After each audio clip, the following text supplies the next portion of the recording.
What happens when a 13-year-old boy is ripped from his family, sold into slavery, and left with nothing but his name?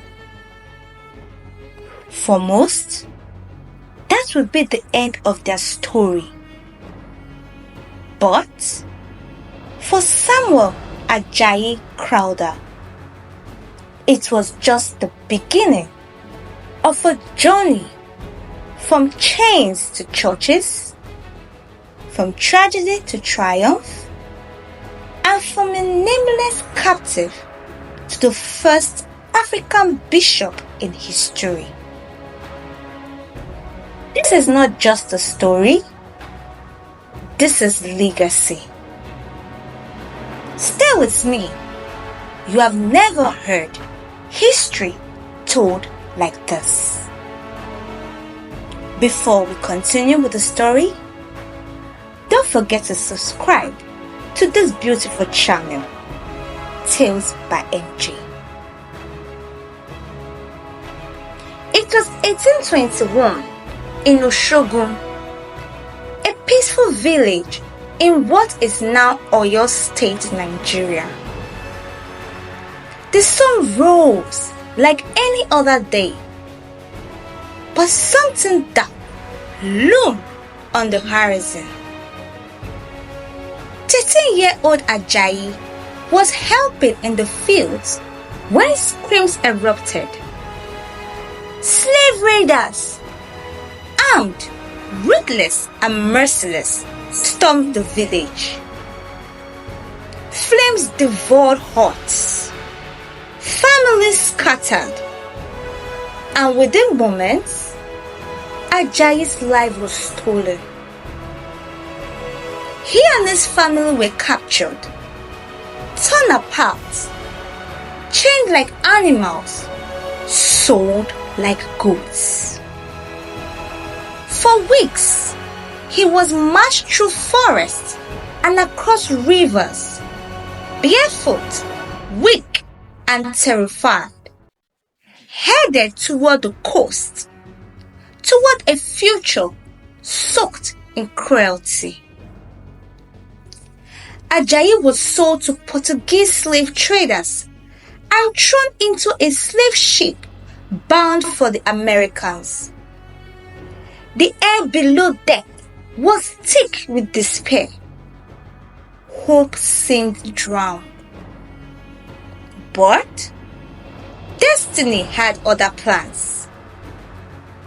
The British Royal Navy, patrolling the Atlantic to stop the slave trade, intercepted the ship. The captives were freed, including young Ajayi. He was taken to Freetown, Sierra Leone, a haven for freed slaves. In Sierra Leone, something incredible happened.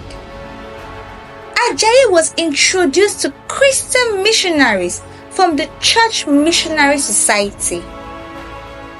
He went to school for the first time, learned English, and was baptized.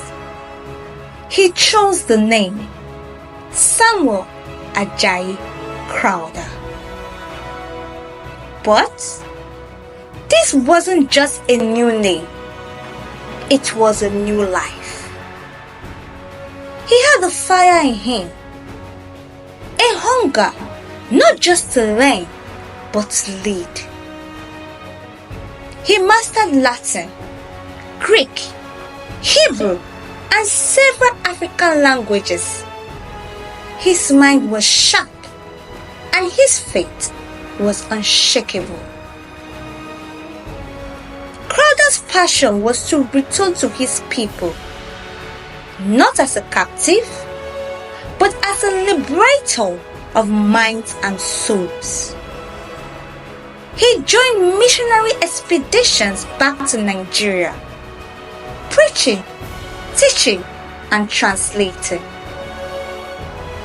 In 1841, he joined the historic Niger expedition, facing malaria, hostility, and unimaginable danger to reach the unreached.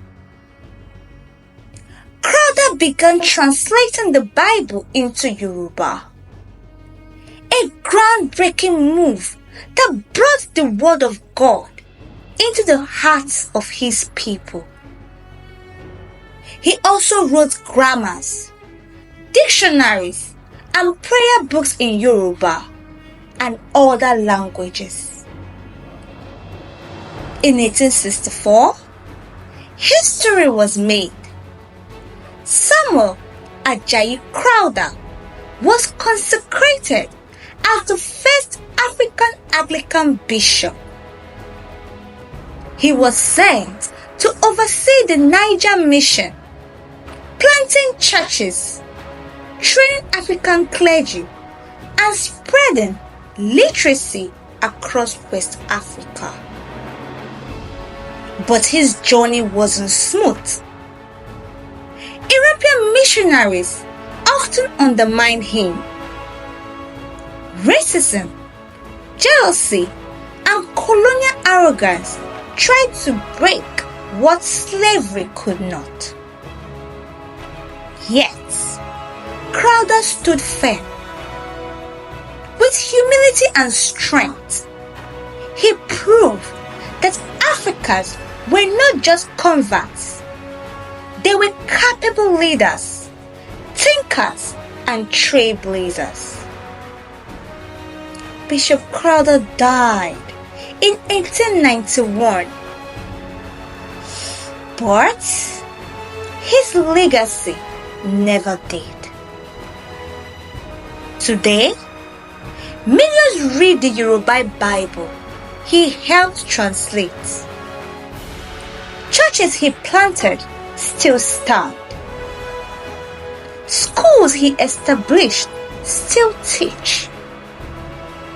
And every African preacher who holds a pulpit walks through a door he helped open. Samuel Ajayi Crowther began his life in chains, but he ended it in robes of honor. He was stolen from his home, but he gave his people a spiritual home. He lost everything, yet gave back more than most ever will. His story isn't just history. It's a reminder that the darkest night can bet the brightest star.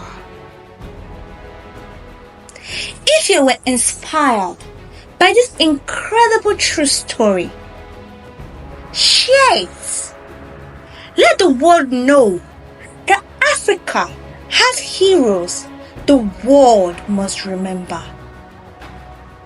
Don't forget to like, comment, and subscribe for more powerful stories like this one.